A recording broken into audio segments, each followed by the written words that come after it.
Okay, saya nak share satu benda.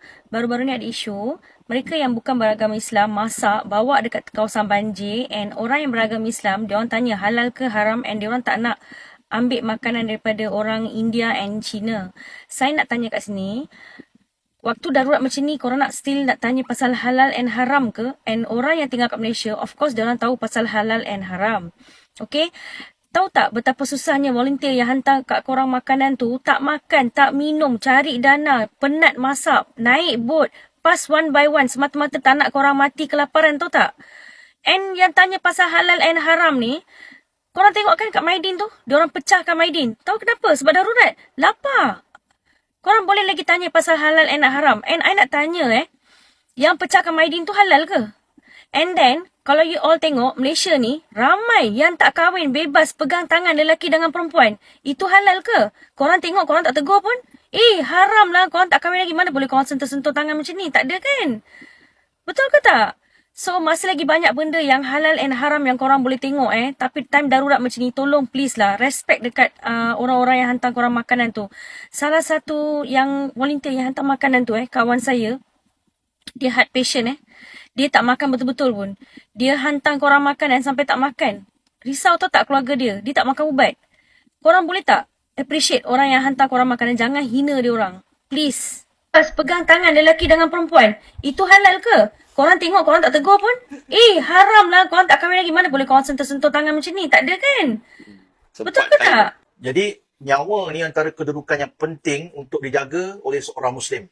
Kalau makanan itu menjadi penyebab untuk kelangsungan nyawa, maka Allah Subhanahu Wa Taala dalam mengharamkan makanan dalam Quran sekalipun, antaranya firman Allah Subhanahu Wa Taala, ini ayat, salah satu ayat dalam Quran, surah Al-Baqarah ayat 173. Boleh rujuk dalam surah Al-Maidah ayat 3 yang membawa maksud yang sama. Allah menyatakan fala ithma alaih, tak berdosa.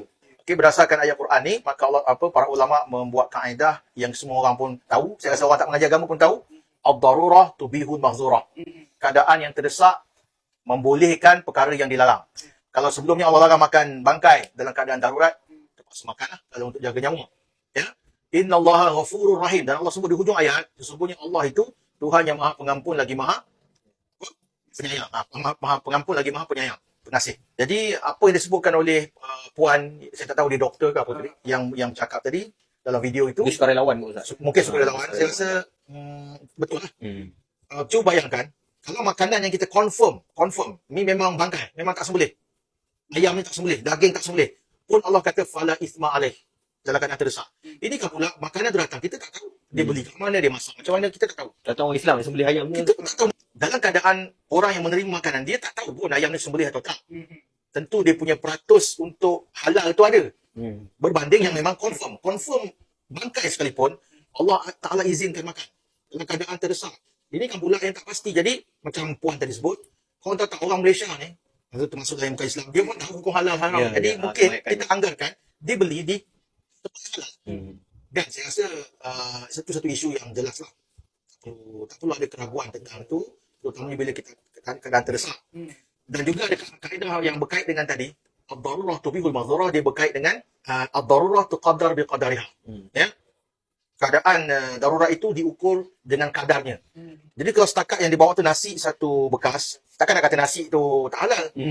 Kalau nasi ni sembelih ke tak sembelih? Takkan nak kata nasi tu sembelih tak sembelih? Jadi tak timbul isu nasi boleh makan. Daging, biasanya orang bagi daging, lauk, ayam dalam satu pack makanan berapa banyak? Ada seketul lah. Seketul kan. Kalau ayam tu mungkin seketul macam tu. Jadi itu sudah cukup untuk menepati apa yang dipanggil tuqaddar biqadariha. Makanan tu cukup sekadar untuk jaga nyawa. Saya nasihatkan kepada penerima makanan ni, ambil dulu. Kalau katakan tak lalu nak makan ayam tu, makan nasi tu, ambil sayur.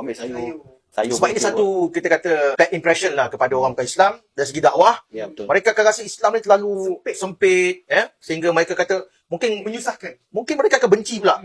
Orang Islam ni kita tolong dia pun macam ni pula dia buat. Jadi itu satu benda yang tidak sihat lah. Lebih pada stigma kot Ustaz.